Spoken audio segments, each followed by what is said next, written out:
이 구약 시대를 이렇게 대충 그래도 지난 몇 달간 지나오면서 구약 시대를 한번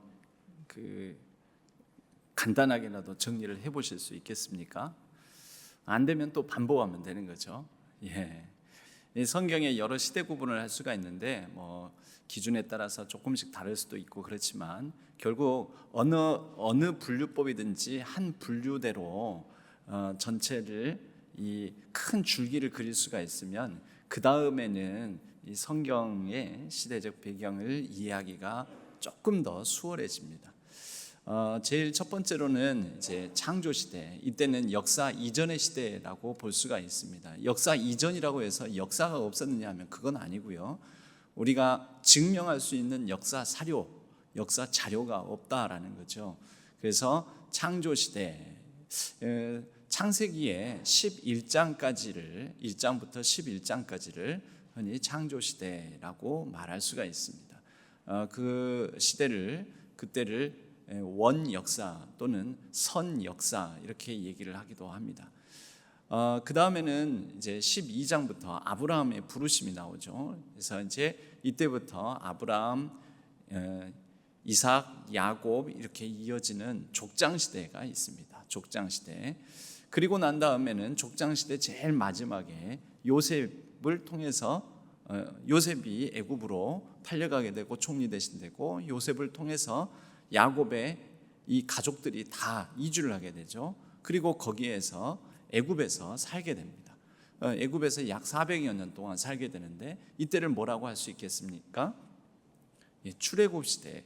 이제 거기서 살면서 애굽에서 살고 애굽에서 벗어나기까지 그때를 애굽 및 출애굽 시대라고 말할 수가 있습니다.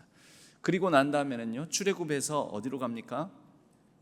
가나안 땅을 향해서 가죠. 출애굽 시대는 광야 생활까지 출애굽 시대라고 볼 수가 있고, 그 다음 시대는 가나안 시대, 가나안 땅에 정착해서 살아가는 가나안 시대.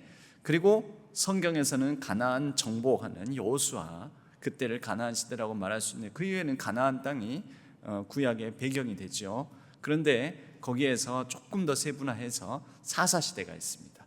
사사시대. 그리고 사사시대를 지나서 사사시대의 극심한 혼란기를, 영적 침체와 어둠의 시기를 지나서 이스라엘의 왕이 없으므로 각자 자기 소견에 옳은 대로 행하더라.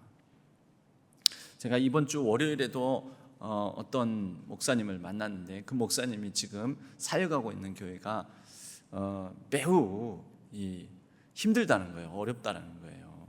그래서 교회에 목소리 큰 사람이 법이고 법이 없다고, 말씀의 법도 없고 또 우리 교단의 헌법적 어떤 법도 없고 질서도 없고 그냥 각자 소견에 옳은 대로 그렇게 행하고 있다고. 그래서 제가 또 그랬죠. 사사기 시대네요. 그 교회에는 사사기 시대.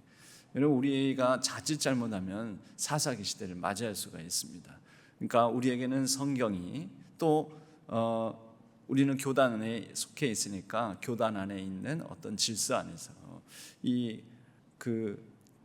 어떤 법과 질서, 기준 안에서 모든 것이 이루어져야 되는 것이죠. 근데 각기 소견에 옳은 대로 행하다 보면 사사 시대가 그 교회의 시대에 임하게 되는 거죠. 우리나라에도 최근에 비상계엄 사태로 인하여서 약간 사사 시대처럼 이렇게 돌아가게 되는, 지금 이제 다시 또 헌법 질서를 이제 회복하기 위해서 헌법재판소의 시간이죠. 지금이 이런 이제 사사 시대가 있고요. 사사 시대 끝에 이스라엘 사람들이 왕을 요구해서 왕정 시대가 열립니다. 왕정 시대를 두 부분으로 나누게 되면요, 통일 왕국 시대가 있고, 그래서 그때는 12지파가 한 나라를 이루고 살고 있었는데 솔로몬 사후에 그만 분열되고 맙니다. 그래서 그 다음 분열 왕국 시대 이렇게 가게 되고, 그 다음에 어떻게 됩니까? 끌려가죠. 망하게 돼서 끌려가는 포로 시대가 이제 시작됩니다. 포로로 끌려가고 난 다음에 첫 포로가 끌려가고 난 뒤 70년이 지나서 돌아오게 되죠. 그래서 그때를 귀한 시대, 돌아오고 난 다음에 뭐 그렇다고 해서 온전한 왕국, 나라를 이루지는 못하였습니다. 그때 무렵을 중간기 시대, 그리고 구약이 마무리됩니다. 중간기 시대.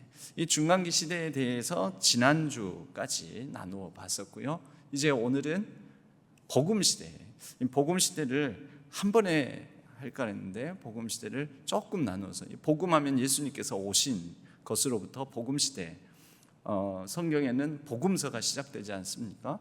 그런데 그 예수님의 생애 가장 중요한, 예수님께서 이 땅에 계셨을 때 그 복음의 이 역사들을 한 주에 살피기는 너무 어려울 것 같아서 오늘은 예수님의 메시아 사역이라고 제목을 달았지만 첫 번째라고, 1번이라고 이렇게 달았습니다.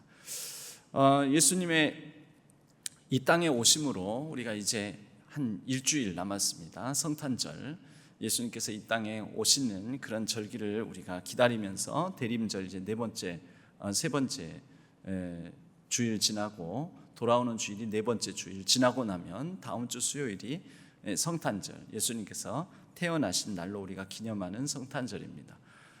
이 복음 시대의 의미를 요 시기에 맞춰서 특별히 예수님이 태어나시던 그 당시의 상황과 역사, 그때 당시에 유대인들이 살던 그 유대 갈릴리 지역에 어떤 일들이 있었는지 우리가 이걸 살펴보는 것은, 예수님께서 이 땅에 오셨을 때 예수님을 향한 그때 당시의 백성들이 어떤 열망, 기대를 가지고 있었고, 그래서 그런 그들의 기대와 달리 또 하나님께서는 예수 그리스도를 통해서 어떤 메시아로서 이 땅에 오셨는지를 우리가 성경을 더 잘 이해할 수 있는 그런 내용이 오늘 우리가 나눌 내용이 되겠습니다. 마가복음서는 1장 1절을 이렇게 말씀하고 있죠. 그 박스 안에 있습니다. 마가복음 1장 1절은 뭐라고 말씀하고 있습니까? 하나님의 아들 예수 그리스도의 복음의 시작이라. 그렇게 하고, 이제 마가복음의 경우에는 출생 사건이 없어요. 마태복음하고 누가복음에만 예수님의 탄생에 관한 이야기가 있는데 마가복음에는 없어요. 마가복음은 그냥 하나님의 아들 예수 그리스도의 복음의 시작이라 하고 그냥 바로 복음으로 들어가요. 복음. 그러니까 예수님의 공생의 직전 상황과 공생애를 시작하는 그냥 말씀으로 바로 시작한다는 거죠. 그런데 이 마가복음 1장 1절을 우리가 해석하는 데에는 굉장히 그때 당시의 역사적인 배경을 살펴볼 필요가 있습니다. 여러분, 이때 당시에 복음이라는 말은 이미 로마 제국 하에서 복음이라는 말을 쓰고 있었습니다. 복음이 누구와 관련된 말이었냐면, 마가복음은 헬라어로 쓰여지지 않았습니까? 그러니까 헬라어에 이미 이 복음이라는 단어 뜻을 가진 어떤 헬라어의 단어를 쓰고 있었어요. 그 단어가 뭐냐면 유앙겔리온이라는 단어였습니다. 근데 이 유앙겔리온이라는, 이미 그때 당시 로마 제국 지하에 공용어로 헬라어를 쓰고 있던 당시에 유앙겔리온이라는 단어를 통용하고 있었는데, 어떤 상황에서 통용하고 있었냐면 반드시 황제와 관련된 말로만 이 말을 썼습니다. 황제와 관련된 말, 황제와 관련되어서 좋은 소식이에요. 황제와 관련된 좋은 소식이 뭐겠습니까? 황제가, 즉 로마 제국의 황제가 전쟁을 나갔는데 적군을 물리치고 이겼다는 소식, 그게 유앙겔리온이었어요. 황제와 관련돼서 황제가 싸움에서, 전쟁에서 승리했다, 이 소식이 유앙겔리온, 그러니까 황제의 승전 소식. 또 다른 경우가 있었는데요, 황제의 후계자, 황태자가 태어났다. 그러니까 황제와 관련된 로마 제국의 경사스러운 소식, 사건들을 유앙겔리온이라고 했다라는 거죠. 유앙겔리온. 그래서요, 이미 이때 당시에 이 유앙겔리온이라는 단어를 통해서 황제를 드높이고 황제와 관련된 너무너무나 다분히 로마 제국 입장에서 좋은 소식들에 대해서 썼던 단어를 예수 그리스도에 대해서 마가복음은 쓴 것입니다. 이러면 어떻게 될까요? 옛날에는 여러분 조선 왕조 때 조선 왕들의 이름은 두 자를 안 썼습니다. 한 자만 썼습니다. 성은 이시지요. 이 세종대왕의 이름이 그 드라마에서도 나오는데 세종대왕의 이름이 이도입니다. 이도 한자예요. 조선시대의 왕들의 이름을 한자로 쓴 이유가 있어요. 두 자가 아니에요. 저도 이름이 한자잖아요. 근데 왕족하고는 전혀 관계가 없습니다. 저는. 근데 조선시대의 왕들은 한자를 딱 한 글자의 이름만을 쓴 이유가 뭐냐면 조선 왕실이 쓰는 왕족에게 쓰는 그 이름은 일반 백성들이 그 한자를 써서는 안 돼요. 그 한자를 쓰게 되면은 이게 말하자면 반역같이 그렇게 되는 거예요. 왕실 못 오게 되는 거죠. 그래서 당시 조선 왕들의 이름은 한자 중에서도 고르고 골라서 백성들에게 민폐를 안 끼치기 위해서 고르고 골라가지고 제일 어려운 한자, 제일 복잡한 한자, 일반 백성들이 거의 안 쓰는 한자로 그 두 자를 쓰면은 또 걸리는 데가 많지 않겠습니까? 그래서 딱 한자만 썼어요. 딱 한자씩만. 조선 왕들은 다 이름이 하나입니다. 하나. 아닌 사람이 있습니다. 이성계, 태조 이성계, 그 아들 태종 이방원. 여러분 그때 그들은 이름 지을 때 왕이었어요? 아니었어요? 아니었잖아요. 근데 이후에 왕조가 세워지고 나서 조선 왕족으로서 태어날 때에는 이름을 한자씩만 짓게 된 것입니다. 특히 왕의 후계자의 이름, 세자, 이런 원자 이런 사람들의 이름은 여러분 그 정도로 그 왕실의 권위가 있을 경우에는 그 왕실의 권위를 함부로 침해할 수가 없었던 거죠. 그런데 황제와 관련된 로마 제국 입장에서의 경사스러운 소식에나 쓸 단어를 일개 예루살렘 근방 베들레헴에서 태어나서 고향은 나사렛이라고 하는 곳에서 살았던 예수에 대해서 이 유앙겔리온이라는 단어를 썼다? 이러면 어떻게 될까요? 네가 황제냐? 네가 왕이냐? 어디 함부로 황제에게나 쓰는 단어를 이렇게 쓰느냐? 예수가 황제도 아닌데 이런 단어를 누가 기록했느냐? 그 기록한 사람을 잡아들여라. 가만두지 않겠다. 이렇게 되는 거죠. 이것 자체가 여러분 엄청난 당시에 마가복음 1장 1절은요. 당시에 어마어마하게 로마 제국 그 질서 안에서는 파문을 던지는 그런 한 절이라고 볼 수가 있습니다. 이거 대단한 단어예요. 그래서 또 하나님의 아들이라고 그랬는데 황제만 그때 당시 신의 아들이었습니다. 신의 아들이자 신이었습니다.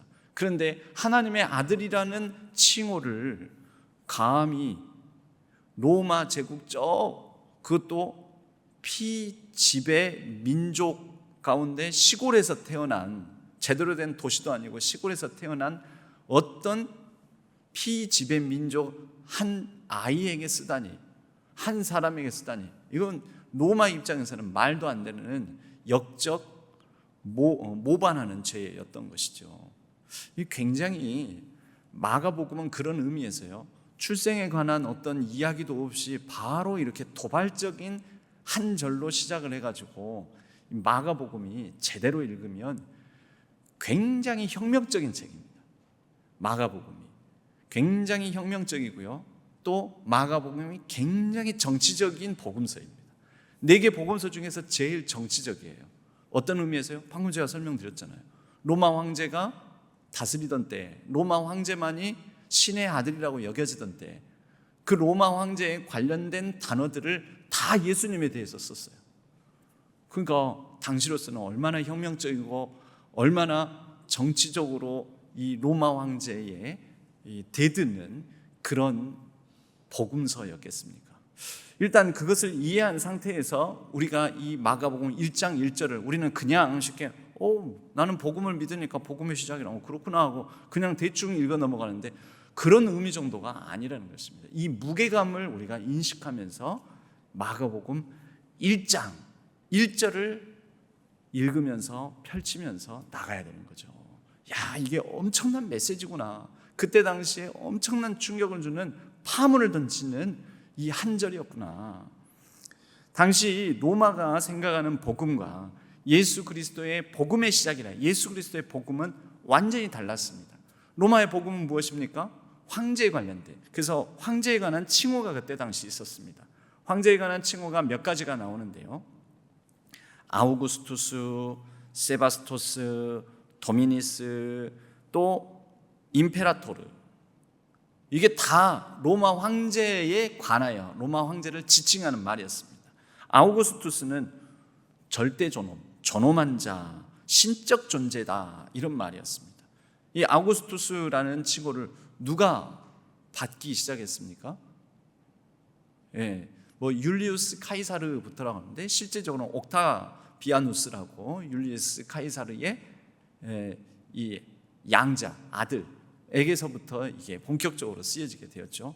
그러니까 그때부터 본격적으로 황제 시대가 열렸고요.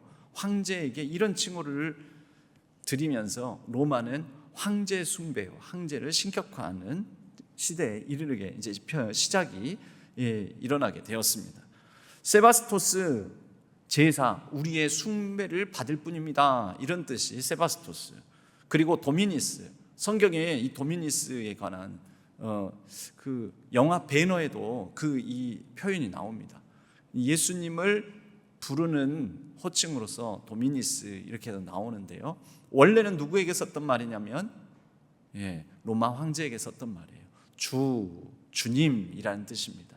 이게 이제 헬라어로는 퀴리오스, 또 히브리어에는 원래 아도나이 이렇게 썼던 거죠. 유대인들도 하나님의 이름을 함부로 부르지는 못했어요. 하나님의 이름은 너무 거룩하기 때문에 범죄한 인간이 부정한 입술로 하나님의 이름 야훼, 여호와 이걸 입에 올릴 수가 없었어요. 그래서 그 여호와 야훼 하나님을 가리키는 말로 바로 아도나이, 주라는 이런 호칭을 사용하게 되었습니다. 돌려서 표현한다고 하나님의 이름을 감히 부르지 못하니까 이렇게 아도나이라는 말을 쓰기도 했는데, 로마에서는 황제에게 썼던 말입니다. 임페라토르, 이거는 전제 군주, 왕입니다라는 그런 뜻. 다 보면은 뭡니까? 로마 황제와 관련된 표현이었는데, 나중에 복음서에, 특히 마가복음서에 예수님에 대한 호칭으로 특별히 퀴리오스, 헬라어로는 퀴리오스 도미니스라는 이 말을 쓰게 되었다라는 거죠. 자, 이렇게 이제 로마가 전 세계를 다스리고 지배하는 시대가 열리게 되어서, 아니 그러면 하나님은 이 중간기 시대 약 400년의 시간들을 지나면서 뭐 하고 계시나? 그 바벨론 제국으로부터 포로로 돌아오고, 그 다음에 또 헬라 제국이 일어나고, 그 다음에는 또 바사 제국이 일어나고, 그 다음에 헬라 제국이 일어나고, 그 다음에 로마 제국이 일어나서 계속 이런 제국들의 지배를 받는 이런 시대가 연속적으로 이어지게 되는데, 하나님 뭐 하시나? 놀고 계시나? 그런데 여러분, 구약 성경을 보면요, 두 번째 슬라이드를 보게 되면 하나님은 항상 언약에 신실하셨으며 하나님께서 준비하고 계시는 게 있었죠. 여러분, 영적 어둠, 사사기의 마지막 가장 영적으로 어둡고 침침하는 때 하나님께서 한나라는 여인, 이 한나라는 여인은 아이를 낳지 못하고 있지 않았습니까? 그러니까 이런 캄캄한 어두움을 뜻하는, 영적으로도 하나님의 의미와 가치를 생산하지 못하는 시대, 이것을 상징하는 인물이라고 볼 수 있죠. 그런데 사무엘을 통해서 하나님께서 나중에 사무엘이 다윗에게 가서 사무엘을 통해서 다윗이 세워지고 다윗 왕가가 이어지면서 하나님께서 그 시대에 이 준비를 하시지 않습니까? 마찬가지로 엘리사벳이라는 이미 아이를 낳을 소망이 없어진 나이 많은 이 여인에게서 세례 요한이 태어나고, 세례 요한은 뭐 하는 역할을 했죠? 예수 그리스도의 오실 길을 준비하는 사람. 그래서 그 다음 메시아 예수, 이렇게 이어지게 되는 거죠. 그 세례 요한을 통해서 예수님께 세례 받잖아요. 사무엘 통해서 다윗이 기름 부음을 받잖아요.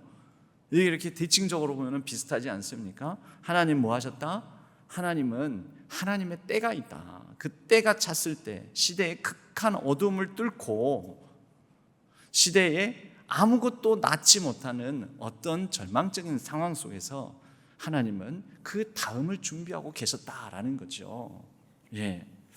자, 그러면 예수님께서 오시는데 어떤 배경, 어떤 상황 속에서 오시느냐? 오늘 그래서 1번의 그 뒷부분, 유인물 1번에요. 제일 마지막 부분. 한 아기의 출생. 그 이제 마태복음 1장 1절은 이렇게 시작하죠. 한 아기의 출생. 같이 읽어볼까요? 아브라함과 다윗의 자손 예수 그리스도의 계보라. 그리고 누가복음 1장 31절 같이 읽어볼까요? 보라, 네가 잉태하여 아들을 낳으리니 그 이름을 예수라 하라. 그가 큰 자가 되고 지극히 높으신 이의 아들이라 일컬어질 것이요 주 하나님께서 그 조상 다윗의 왕위를 그에게 주시리니 영원히 야곱의 집을 왕으로 다스리실 것이며 그 나라가 무궁하리라. 이런 하나님의 준비와 함께 이제 예수 그리스도의 오심, 바로 아이를 가질 수 없는, 아직 결혼하지도 않은 마리아라는 소녀, 아직 남자를 전혀 모르는 이 여인에게서 잉태할 것이다. 곧 아이가 태어날 것이다. 이제 이런 예언을 하시는 거죠. 그리고 그 아이를 통해서 하실 일들을 일러주시는 것입니다. 사사기를 끝내고 다윗을 세우고 이스라엘의 왕이 다스리는 왕정 시대를 이어졌던 것처럼 이제 예수 그리스도를 태어나 이 땅에 보내어 주셔서 그를 통해서 다스리시는 이제 다윗 왕조, 눈에 보이는 다윗 왕조가 아니라 하나님의 나라가 이 땅에 임하게 하실 거라는 것입니다. 바로 이때 유대인들에게는 4개의 분파들이 있었는데 지난번에도 이렇게 말씀을 나눴지만 이 부분을 조금 이해할 필요가 있습니다. 이 4 분파를 이해해야지 나중에 예수님하고 딴지 걸고 논쟁하고 막 뭐라 하고 막 이런 그 예수님과의 복음서의 논쟁 사건들을 우리가 좀 더 이해할 수가 있습니다. 그러기 위해서는 그 바로 이스라엘의 역사 포로 시기부터, 그러니까 남유다 왕국이 망할 때부터 이렇게 한번 쭉 시간 순서로 살펴볼 필요가 있는데요. 자, 성전이 파괴됩니다. 성전이 파괴되니까 성전이 없죠. 성전이 없어요. 그러니까 바벨론에 의해서 성전이, 예루살렘이 다 완전히 멸망당하고 무너지지 않았습니까? 그러니까 이들은 처음에는 멘붕에 빠졌습니다. 바벨론에 끌려갔습니다. 그러나 그들은 성전을 세울 수가 없었습니다. 어떻게 해야 됩니까? 그래서 그들은 회당을 중심으로, 그들이 모이는, 유대인들이 모이는 회당, 그곳에서 계속해서 우리는 이 땅, 바벨론 이 땅에 와서도 이곳에서도 경건하게 살자, 그 경건하게 살자라는 운동을 펼칩니다. 뭘 중심으로요? 우리가 내팽개치고 소홀하게 여겼던 특히 율법서를 중심으로, 그때는 율법서가 없었어요. 사실은 율법서가 이렇게 흔치가 않았어요. 대부분은 어떤 식으로 전달이 됐냐면 구전으로 전달됐어요. 구전으로. 여러분들은 오늘 이거 듣고 나서 다음 주 잊어먹으실 거잖아요. 그때 당시 유대인들은 어렸을 때부터 습관상 앉아서 들으면 거의 이것을 그날 함께 나눈 말씀을 거의 외우는 방식으로, 왜냐하면 글로 남길 수가 없고 또 쉽게 그때는 종이나 뭐 이런 거 구하기가 그런 시대가 아니었기 때문에, 책을 만들 수 있는 시대가 아니었기 때문에 들으면 외워야 돼요. 외워서 전달을 하는 거예요. 하시딤 운동이라는 말은 경건한 자들이라는 뜻인데, 경건한 자들, 우리 경건하게 살아야 된다. 우리가 망한 것은 경건하지 못해서 그렇다. 이제 이런 운동이 일어납니다. 귀환을 합니다. 그런 이제 마음으로 바벨론 땅에 살던 그들이 돌아왔어요. 돌아와서는 성전을 다시 짓게 되었습니다. 그러면 성전도 있게 되고 그들이 이미 70년 동안 형성하게 된 회당을 중심으로 살아왔던 그 방식이 있지 않겠습니까? 그래서 이때 유대인 안에서 약간의 분파가 생깁니다. 성전파가 생기고 회당파가 생기고 그렇게 되는 거죠. 그래서 성전 세력과 토라 세력, 즉 회당은 읽는 말씀, 두루마리, 이 토라를 읽는 그 사람들로 이렇게 나눠지게 된 것입니다. 그런데 헬라 제국이 들어서게 되면서 헬라 제국 안에서 에피파네스라는 사람이 이 성전을 오염시키고 이곳을 부정하게 만드는 유대인들을 핍박하는 일들이 일어나게 됩니다. 그래서 그때 이렇게 조금 세력이 나눠져 있던 사람들이 마음을 합해요. 그리고 그때 마카비 운동이 일어나게 됩니다. 마카비라는 사람을 중심으로 여기에서 야, 안 되겠다. 우리가 진짜 경건한 자들로서 한마음 한뜻이 되어서 저 헬라의 무도하고 부정한 부분들을 몰아내야 되겠다. 그런데 그들이 결국은 이제 그렇게 해서 나름대로 정권을 잡습니다. 말하자면 왕도 세워져요. 그래서 마카비 왕조가 세워져요. 마카비 왕조가 세워지니까 또 분리가 일어나게 돼요. 분리가 일어나는데 이때 일어난 분리가 원래 원조 하시딤 경건한 자들이라고 여겨졌던 사람들과 이제 좀 우리가 정권도 잡고 하니까 현실에 타협도 하고 새로운 문물 헬라 문화도 받아들이고 좀 적당히 살아야 되는 거 아니냐 하면서 좀 그 권력층인 사두개파와 여전히 경건을 추구해야 된다는 바리새인들로 나눠집니다. 자, 그런 가운데에서 이제 정권을 잡고 이 정권을 잡은 하스몬 왕가, 마카비 왕조의 이제 후예들이 하스몬 왕가인데요. 하스몬 왕가들이 하는 행태들이 보니까 이건 뭐 헬라의 굴욕적으로 이렇게 살아가는 모습을 보면서 아이고 이런 현실 정치는 떠나서 살아야 되겠다 하고 잠적해 버립니다. 그래서 우리가 오직 하나님을 제대로 섬기고 믿기 위해서는 이런 부정하고 현실에 물든 인간들을 떠나서 수도원적으로 살아야 된다. 그런 사람들이 SNF파 또는 SNF파가 형성되게 되는 거죠. 그런 가운데서 이제 헬라 제국이 망하고 그 뒤를 이어서 로마 제국이 들어서면서 로마의 지배를 받게 되는 일들이 일어나게 되는데요. 이 로마의 제국의 지배를 받게 되면서 이 로마의 이 칼을 들고 로마에 대항을 해야 된다라는 사람들이 형성되게 되는 거죠. 그 사람들이 처음에는 시카릿이라는 말이 이 이름이 비슷해요. 우리나라도 옛날에는 그 사람 이놈의 자식 내가 가만두나 봐라면 뭘 들고 쫓아갑니까? 그렇죠. 이 시카릿이 단도란 뜻이에요. 단도. 그 유대인들이 이 품속에 넣는 단도, 칼, 그게 시카릿이에요. 시카릿. 우리나라랑 좀 어원이 비슷한가 봐요. 시칼. 그 단도, 그 단도를 들고 로마를 물리쳐야 된다. 이런 테러리스트들, 열혈분자들이 생기는데 그 사람들이 시카리파. 이 시카리파가 바로 열심당원입니다. 열심당원. 자, 이렇게 크게 맥락을 우리가 살펴보고 나서 그러면 바리새인들이 추구한 것은 무엇인가? 이 바리새인들, 열심당, SNF파, 사두개인 이렇게 나오는데 바리새인들이 추구한 게 있습니다. 이들은 여러분들 유인물에도 간단하게 정리를 해놨는데요. 바리새인, 열심당, SNF파까지는 좀 공통적인 게 있어요. 토라, 율법서, 창출, 레민신을 비롯해서 시편과 예언서까지도 하나님의 말씀의 영역으로 받아들였습니다. 적극적으로 토라를 해석합니다. 적극적으로. 그러니까 삶 속에 토라를 적극적으로 해석하기 때문에 이 해석에 관한 아주 이 덕망 있고 학식 있고 유명한 이제 랍비들이 해석한 이런 토라들까지도 그 랍비들이 예루살렘으로 귀환하지 않고 그 바벨론 땅에 여전히 남아서 토라를 적극적으로 해석하면서 계속해서 형성되는 토라 해석서 모음들이 있어요. 그게 여러분 바로 탈무드예요. 탈무드는 그래서 각 지역의 유대인들이 사는 곳곳에서는요 지금도 만들어지고 있어요. 토라를 바탕으로 적극적으로 토라를 현실 상황 속에서 계속해서 해석해내는 사건들, 어떤 이야기들 계속해서 만들어지고 있어요.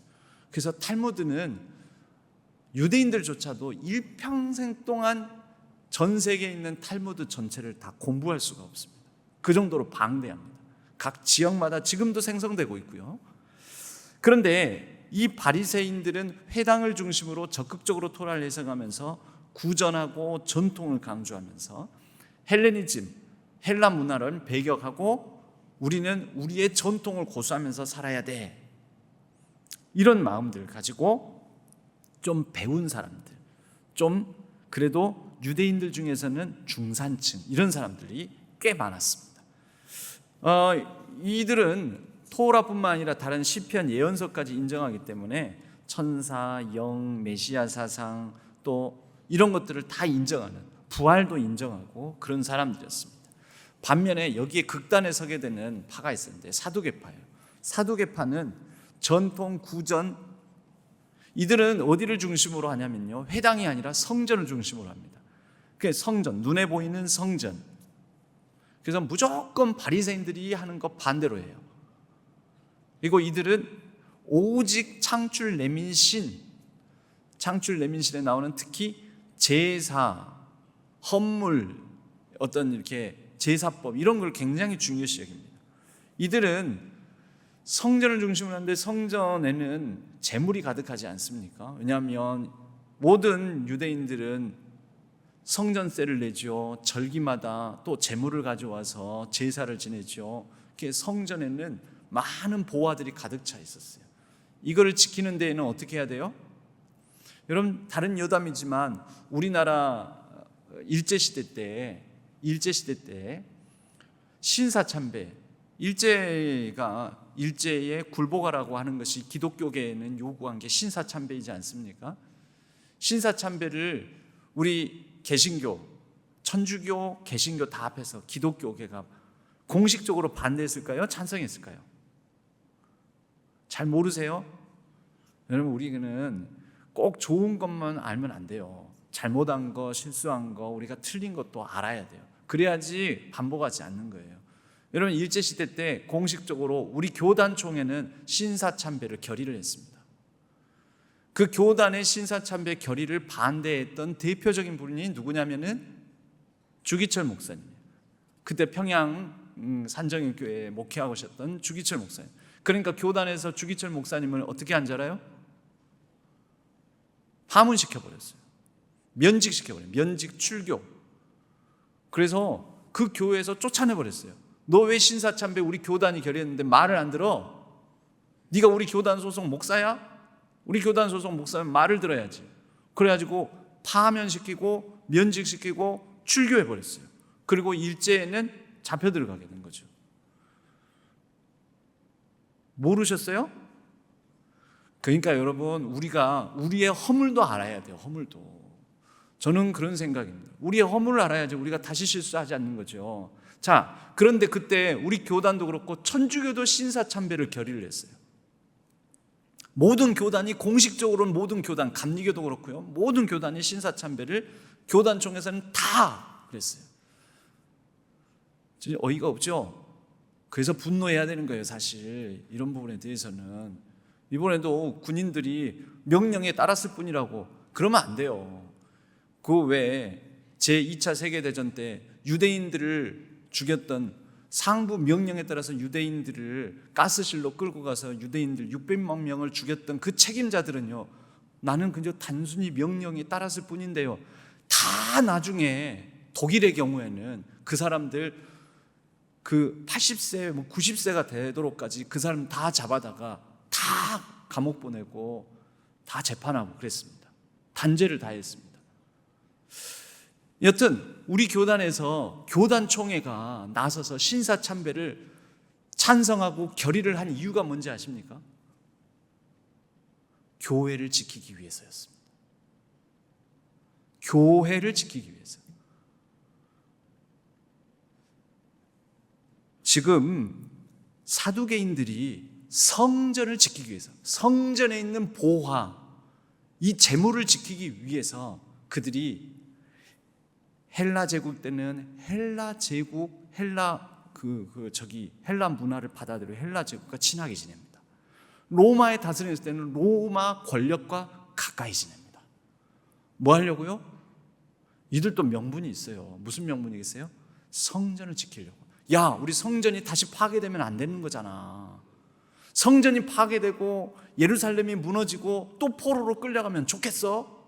성전을 지켜야지. 이랬던 거예요. 여러분, 오늘날에도 비슷합니다. 오늘날에도. 여러분 가끔 신앙이 왜 변질되는지 아십니까? 눈에 보이는 거, 내 이익 지키려고, 교회 이익 지키려고, 교회 건물 지키려고, 교회 재산 지키려고 하다가 다 타협하고 다 굴복하고 다 돈에 넘어가고 다 엎드리고 다 그렇게 되는 거죠. 어이없는 일이 많아요. 여러분 기독교 2000년 역사에도 보면 멀리 갈 필요 없어요. 우리나라부터 그래요. 그래서 한경진 목사님이 템플턴 상을 수상할 때 나는 죄인입니다 라고 그랬던 거예요. 한경진 목사님 다 신사참배했던 분들입니다. 교단이 결의했어요. 그분들은 또 교단이 결의했으니까 난 교단 소속 목사로서 당연히 신사참배해야지. 가서 그래서 그 동방요배로 가서 남산에 있는 신사에 가서 전했어요. 영락교회가 남산 바로 밑에 있잖아요. 거기 가가지고 엎드리고 절하고 막 그랬어요. 사두개파가 그랬다는 거죠. 자기들의 이 지위, 성전 이거 지키기 위해서 성전 관련 일에 종사하는 귀족층들이었는데요. 또 대제사장 그룹들. 그래서 이들은요 부활을 안 믿어요. 왜요? 아니 뭐 죽어서 뭐가 있어. 죽어서 뭐가 있으면 안 돼요. 보통 사후의 세계에 대한 소망을 갖는 사람은 어떤 사람인지 아십니까? 현실 이 생에서 이 땅에서 살아가면서 너무 힘들게 사는 사람, 죽어서라도 하나님께서 나에게 좋은 거 주시겠지 이런 마음이 있는데, 사두개인들은 이 땅이 더 좋아. 이 땅에서 누릴 게 더 많아. 그러니까 죽어서 사후를 인정하지 않습니다. 천사, 영, 메시아 없어요. 오직 모세 오경만 인정하고 나중에 70년에 유대 대반란으로 성전이 무너지게 될 때, 성전이 무너지게 되면서 사두개파도 사라지게 됩니다. 성전이 사라지니까요. 서기 70년에 이 성전이 사라지면서 성전에 있는 모든 그 쌓아놨던 재물들 그거 다 가져다가 나중에 로마에 있는 콜로세오를 짓습니다. 로마의 콜로세움 아시죠? 콜로세움 또는 콜로세오라고 하는데 그거 다 유대 성전에 있는 보화를 갖다가 지은 거예요. 그리고 그거 지었는데 동원된 노동력들이 다 유대인들이에요. 유대인들이 다수를 차지해요. 그런 일이 있습니다. 세 번째로 혁명 세력이 있죠. 열심당원들은 대중적 지지를 받았습니다. 왜요? 시원하게 말하거든요. 뭐 오늘날로 따지자면은 뭐 탄핵 집회, 뭐 이렇게 촛불 집회하는 사람들이라고 할 수 있을까요? 대중적 지지가 많았었고요. 그런데 공교롭게도 이들은 가지고 있는 사상적으로는 바리새파하고 좀 비슷한 면이 있었습니다. 다만 현실 권력과 로마 제국에 대해서 반감이 있었기 때문에 그들에 대해서 저항하는 정신이 뛰어났었습니다. 그래서 민중혁명파라고 말할 수가 있고 다윗 왕조 회복을 꿈꿨던 사람들이고, 이들은 나중에 서기 70년에 유대 대반란이 일어났는데 그 유대 대반란의 중심 세력이 바로 이들입니다. 마지막으로 에세네파라고 있었습니다. 에세네파는 다 싫다, 현실을 벗어나서 우리 자신이나 깨끗하게 정결하게 살자 하고, 그래도 이들이 남긴 게 있습니다. 그건 뭐냐면 구약의 가장 오래된 사본들을 남겼습니다. 구약의 가장 오래된 사본. 이들이 저 광야로 나가가지고 쿰란이라는 그런 광야 지역으로 나가서 그곳에서 깨끗하고 정결하고 때묻지 않은 삶을 살아가면서 매일 목욕제기하고 말씀, 그리고 하나님 이름이 나오면은 펜을 꺾어버려요. 그리고 새 펜으로 여호와 딱 쓰고 또 목욕제기를 하고 또 필사하고 이러기를, 그렇게 해가지고 모든 두루마리 구약 성경 가장 오래된 사본들을 이들이 다 남긴 거예요. 그래놓고 이들은 금욕적인 생활을 했기 때문에 오래가지를 못하죠. 왜요? 자녀를 안 낳아. 금욕적인 생활을 하니까요. 결혼을 안 해요. 그래서 이들은 광야에서 그렇게 정결하고 깨끗하게 살다가 죽습니다. 죽고 나니까 어떻게 돼요?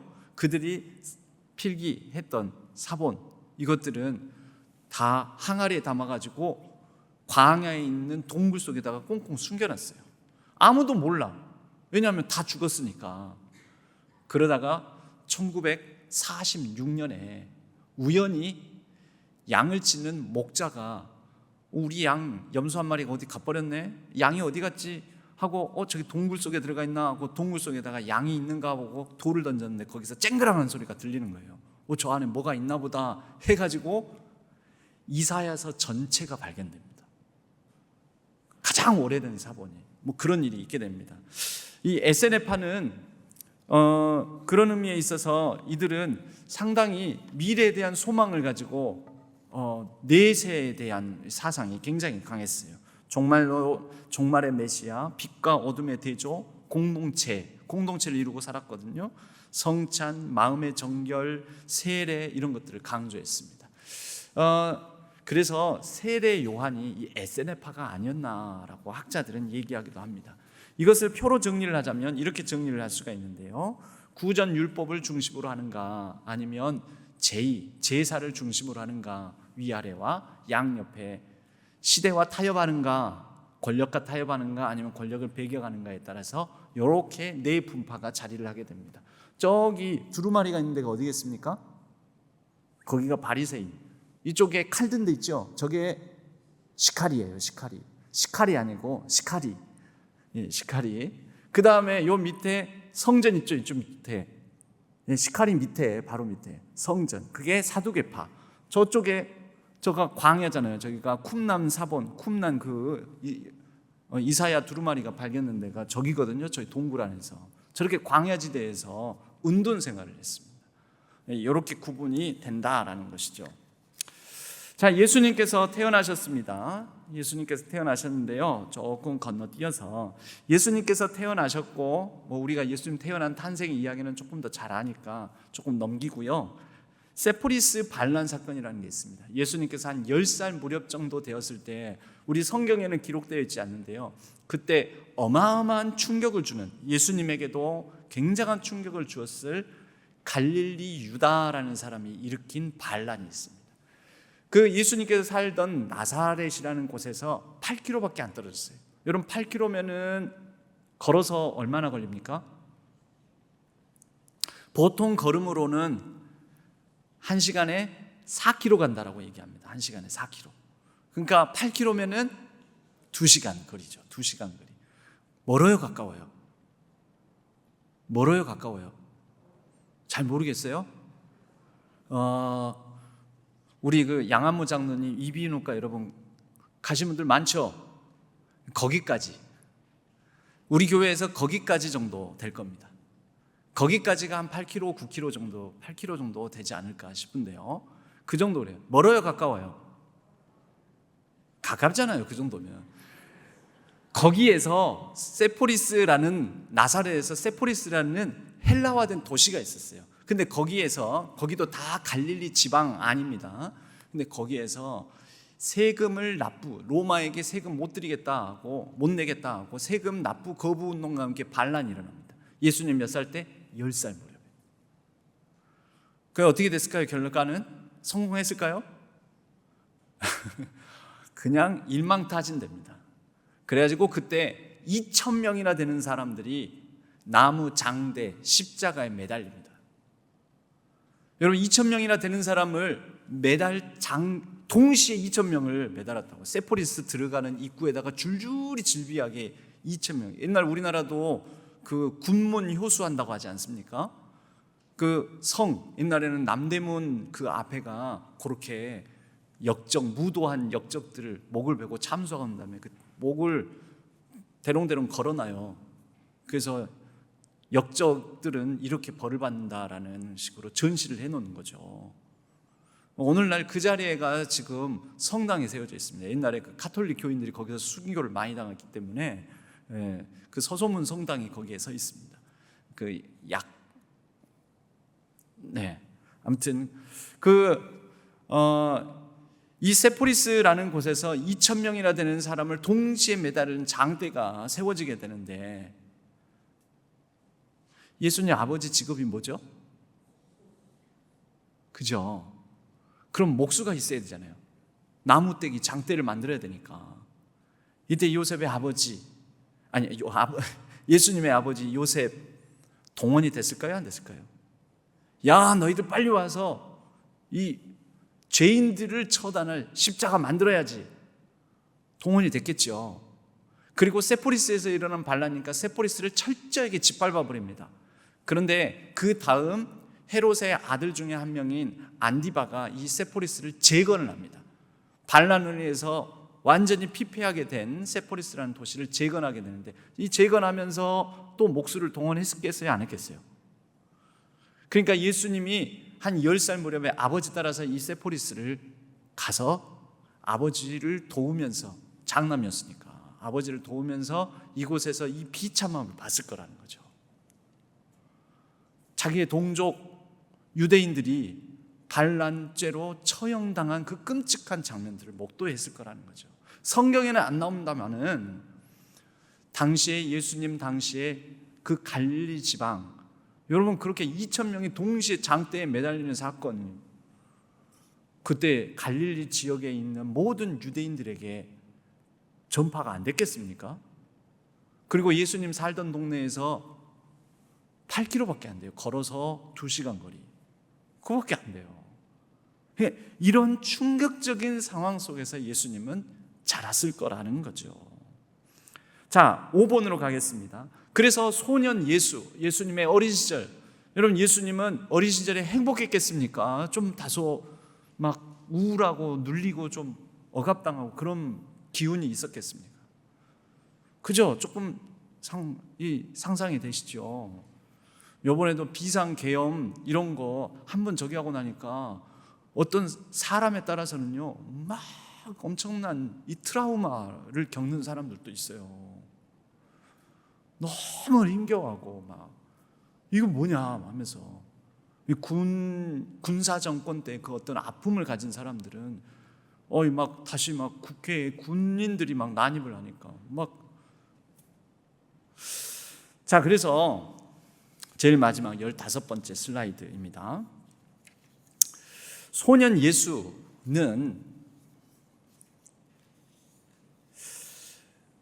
병들고 가난하고 배고프고 차별당하고 억눌리는 자기 동족 백성들, 열심당 그런 가운데서 열심당이 저러다가 금방 또 처형당하고 그랬잖아요. 열심당에 이런 상황을 타개하기 위한 폭력투쟁, 유대교의 종교적인 강압, 로마 제국의 세금 착취. 그러니까 열심당이 그렇게 할 만한 것도 이해가 되기는 하죠. 로마가 그 폭정을 일삼았으니까. 교활한 헤롯 일가, 헤롯 대왕 사후에 그의 아들들 3명에게 헤롯 대왕이 다스리던 땅을 나눠서 다스리게 하면서 그들 가운데는 포악한 헤롯의 아들 중에서 헤롯 아켈라오, 굉장히 포악했어요. 그래서 몇 년 못 돼가지고 너무너무나 민심이 안 좋아지니까 로마 제국이 그 아켈라오는 소환해가지고 갈리아 지방이라는 곳으로 추방시켜 버립니다.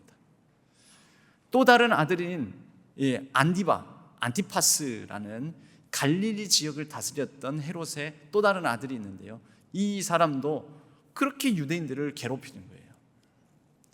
딱 한 사람 빌립이라는 헤롯의 또 다른 아들이 있는데, 그 빌립이라는 사람은 바로 저기 헤르몬산 시리아 지역 인근에 있는 그쪽을 다스렸는데, 그 사람은 조금 그 젠틀하고 괜찮았었나 봅니다. 그만 죽을 때까지 그래도 그에게 맡겨진 땅을 다스릴 수 있었습니다.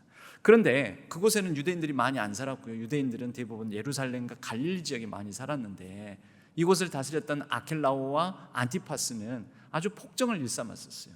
자, 그런 교활한 헤롯 일가와 거기에 결탁하는 부패한 성전파, 이 성전을 지켜야 된다 이 사람은요, 헤롯도 좋고 로마도 좋아요. 뭐만 보장해주면? 성전만 보장을 해주면, 성전에서 성전세 받고 재물 받고 하는 자기들의 이런 거, 성전에서 물건 팔고 이런 것만 허락을만 해주면은 만사 오케이. 로마도 괜찮고 헤롯도 괜찮다. 교만한 종교 엘리트 집단 누굽니까? 바리새인. 백성과 나라를 파멸로 내모는 마카비의 후예들. 마카비의 예전에 헬라 시대 때 그렇게 반란을 일으켰던 걸 꿈꾸는 사람들이 있었던 거죠. 눈앞에 보이는 명백한 짐승의 나라인 로마 제국. 자라면서 예수님은 이런 것을 고민하면서 자랐을 거라는 것입니다. 30살에 공생애를 시작했지만 30살 되기 전에 아무 생각 없이 갑자기 30살에 삘 받아가지고 뿅 하고 메시아 소명장 선언을 한 게 아니고요, 30살 되기까지도 이러한 여러 가지 어려운 상황 속에서 고민하고 고뇌하면서 자라셨을 거라는 겁니다. 왜요? 성육신은요, 현실과 역사 속으로 들어오시는 건데, 이러한 역사적 현실을 30년 동안 부대끼며 예수님도 사셨습니다. 그리고 거기에서, 그 바탕에서 하나님 나라는 어떻게 세워가야 되나, 저들 사카리파처럼 열심당원처럼 저렇게 세워가야 되나, 아니면 바리새파처럼 세워가야 되나, 사두개파처럼 저렇게 성전을 지키면 되는 건가, 아니면 에세네파처럼 에이 다 몰라 피하자, 그냥 현실 이런 부정한 무리들로부터 피해서 깨끗하게 살자 하고 광야로 가야 되나. 그랬겠죠? 예수님 당시에 여러 무리들은 예수님을 통해서 새로운 이적과 새로운 말씀을 듣게 되었습니다. 그런데 이해 못한 심지어 가족들조차도, 예수님 가장 가까이 있는 가족들조차도 미쳤나? 쟤? 미쳤나 봐, 이렇게 얘기를 했었습니다. 예수님의 형제들, 예수님의 가족들도요. 그리고 제자들, 어떻게 예수님 이용해가지고 한몫 챙겨볼까 하는, 자기 이익을 생각하면서 한 자리 차지해볼까 하는 그런 제자들, 그리고 예수님을 둘러싼 또 다른 이방인 그룹들, 이런 가운데서 각자 다른 이해관계 속에서 예수님께서는 선포하시고 선언하셨던 것입니다. 각자 도생하려고 하지 말고, 내 분파들처럼, 또 예수님을 둘러싼 가족부터 제자들, 또 여러 무리들처럼 각자 도생하지 말고 하나님의 복음을 믿어라. 회개하고, 하나님 나라가 가까이 왔으니 회개하고 복음을 믿어라. 하나님 나라를 선포하신 것입니다. 예수님께서 이 무리들을 보시고 어떤 마음을 가지셨는지 마태복음 4장과 마태복음 9장에 두 번에 걸쳐서 이렇게 나옵니다. 예수께서 온 갈릴리에 두루 다니사 그들의 회당에서 가르치시며 천국 복음을 전파하시며 백성 중에 모든 병과 모든 약한 것을 고치시니, 자, 가르치시고 복음을 전파하시고 고치시고. 그런데 9장에는 예수님의 그 안타까운 마음, 어떤 마음이요? 모든 도시와 마을에 두루 다니는데 그 회당에서 가르치시고 복음 전파하시고 고치시는데, 이게 예수님의 3대 사역이에요. 예수님의 방식은 이거예요. 가르치시고 전파하시고 하나님 나라 복음을 전파하시고 고치시고. 36절 같이 읽어볼까요? 시작. 무리를 보시고 불쌍히 여기시니 이는 그들이 목자 없는 양과 같이 고생하며 기진함이라. 이게 하나님 나라를 선포하셨던 예수님의 인간적인 마음이시기도 했습니다. 무리들을 보시며 목자 없는 양 같음을 보시고 안타까움에서 불쌍히 여기시고 어찌할꼬. 그래서 예수님은 만나는 무리마다 가르치시고 복음을 전파하시고 하나님의 나라를 믿어라. 하나님이 다스리신다. 하나님의 나라는 열심당원처럼 바리새인처럼 사두개인처럼 에세네파처럼 그렇게 임하는 게 아니라 바로 지금 여기에 서로 사랑해라. 이웃을 내 자신과 같이 사랑해라. 내가 너희를 이렇게 고치고 돌보는 것 같이 남이 너에게 해주기를 바라는 것처럼 내 이웃에게 대하면서, 심령이 가난한 자는 복이 있고 애통이 하는 자는 복이 있고 마음이 청결한 자는 복이 있고 온유한 자는 복이 있고 긍휼히 여기는 자는 복이 있고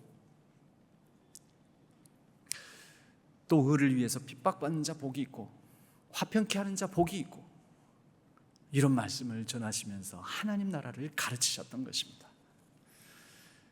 그 예수님께서 지금 이 불안하고 엄중한 시국 대한민국 2024년 12월 이 현실, 이 땅, 우리의 이런 상황 가운데 찾아오십니다. 하나님의 나라가 여기 있다. 내가 너희와 함께하고 있다. 그 예수님을 마저 이 절기 동안에 기다리면서 예수님을 향한 소망과 기대를 더욱더 충만히 가져가는 저와 여러분, 우리 신안의 모든 성도님들 되시기를 바랍니다.